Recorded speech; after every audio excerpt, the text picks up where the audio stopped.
welcome to KV4000 Programming, and this is lecture 4 in which we'll look at constants, decision making and events. So here's the roadmap for this lecture, pretty straightforward, fairly linear. There's a sort of an additional information movie 4.8 that you can watch, but it's all fairly straightforward. So I hope by now that you've got the hang of the processing environment and that you're starting to enter programs and get them running. Of course, we don't necessarily expect you to be generating your own programs yourself from scratch, but an important part of learning to code is to use previous examples and build on them. So there's nothing wrong with taking an existing piece of code as template and changing it to suit your own needs. When I first built my own web page back in the mists of time, it was coded in raw HTML, and I certainly didn't build it from scratch. I took a website that I liked the look of, and they were fairly simple in those days, looked at the source code in the browser and basically copied that and changed it to suit my own needs. Of course, we have to be very careful when we advocate this, because I don't want to suggest that you should simply take other people's code and tweak it and submit it as your own work, but that's a very different thing to when you're starting out. There's nothing wrong with using existing code as a template until you're comfortable and familiar enough with the basic patterns and structures that you don't actually need to use a template anymore. So think of the code that we've given you as sort of training wheels on a bike or swimming armbands, which you can use just until you no longer need them. So remember, when you're starting out, the most important thing is to have a clear, or at least reasonably clear, idea of what it is you want to achieve before you start coding. Make sure, first of all, that you actually understand the problem. And that's really been the purpose of the previous 2 weeks or 3 weeks. What's being asked of you? What information will you need to keep track of?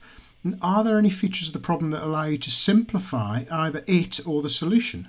What assumptions are you making, and are those assumptions accurate?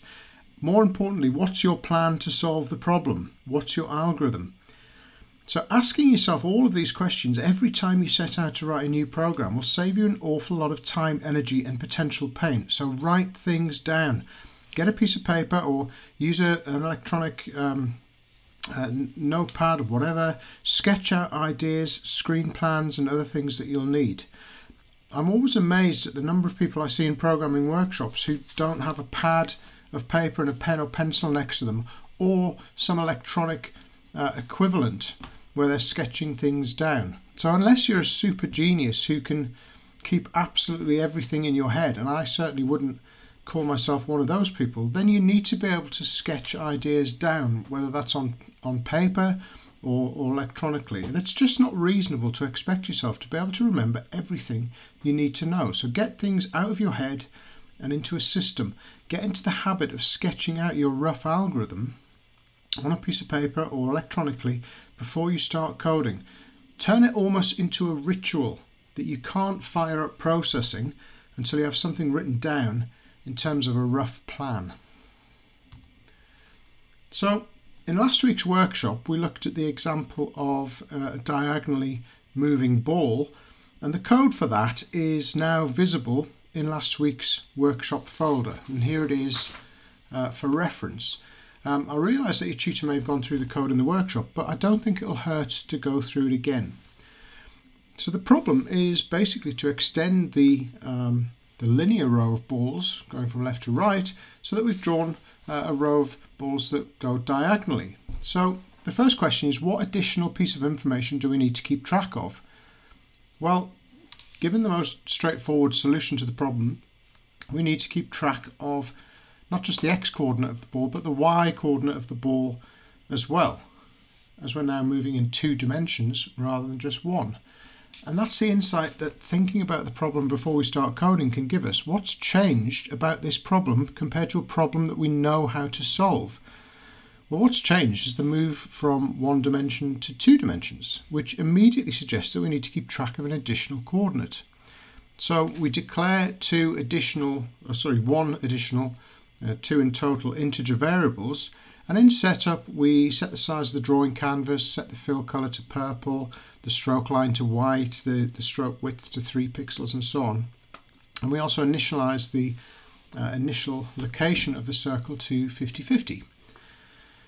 Then in draw we repeatedly loop, and so long as the circle X is within the inside the boundary, we draw a circle at the current location and then add 45 to each of the X and the Y this time, in order to move it both horizontally and vertically, which makes it move diagonally the next time around the draw loop. Now, one thing you've obviously noticed about this piece of code is that it contains an awful lot of numbers embedded inside it. Some of these are used to sort of set colours, others refer to the canvas boundaries, and others refer to the size of the ball. Now, the question I want to pose you is, why might embedding these numbers as absolute values be a problem? What sort of problems can you anticipate embedding these values directly into the code cause later on? So in the next movie we'll answer that question, but if you just have a little bit of a think about it now and then come back for the next movie when you've had a chance to think about it.